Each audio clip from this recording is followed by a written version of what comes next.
Salut, mon nom est Jocelyn Desfossés, superviseur à la Fédération des clubs motoneigistes du Québec. Je m'occupe du département de la sécurité et de la logistique.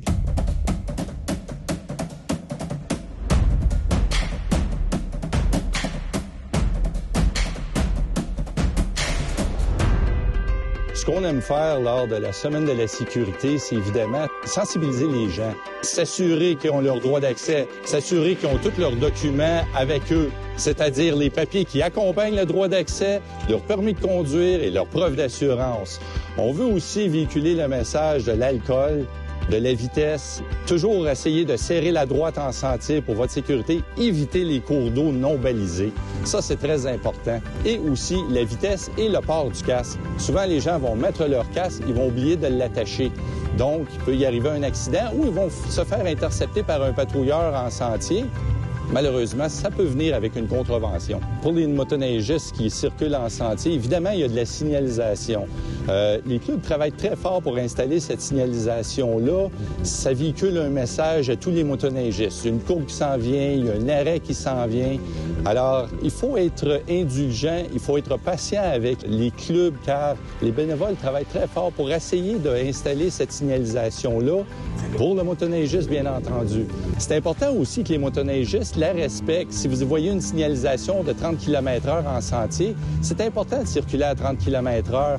Il y a plusieurs raisons pour ça. Les résidences sont pas loin. Il y a des gens qui vivent à proximité des sentiers. Il peut y avoir un danger dans les sentiers, les courbes prononcées. Donc, les clubs disent aux motoneigistes, ralentis pour ta sécurité. Donc, la signalisation vous parle, elle est là pour vous. Nous, on a un petit guide du motoneigiste. Il est en format papier. Il est aussi sur notre site web. Vous pouvez aller le retrouver là. On a un paquet de consignes qui vous aident à choisir le vêtement, choisir le bon casque, choisir la bonne motoneige pour vos aptitudes. Si vous êtes débutant, on ne commence pas avec une machine très performante.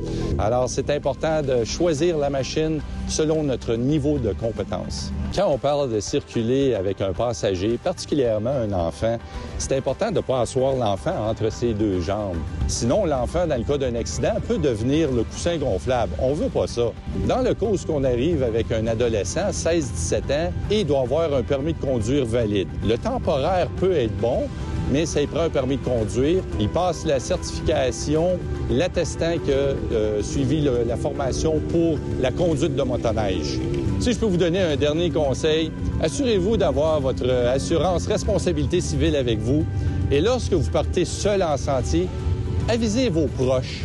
Faites-leur part de votre itinéraire et l'heure de votre retour.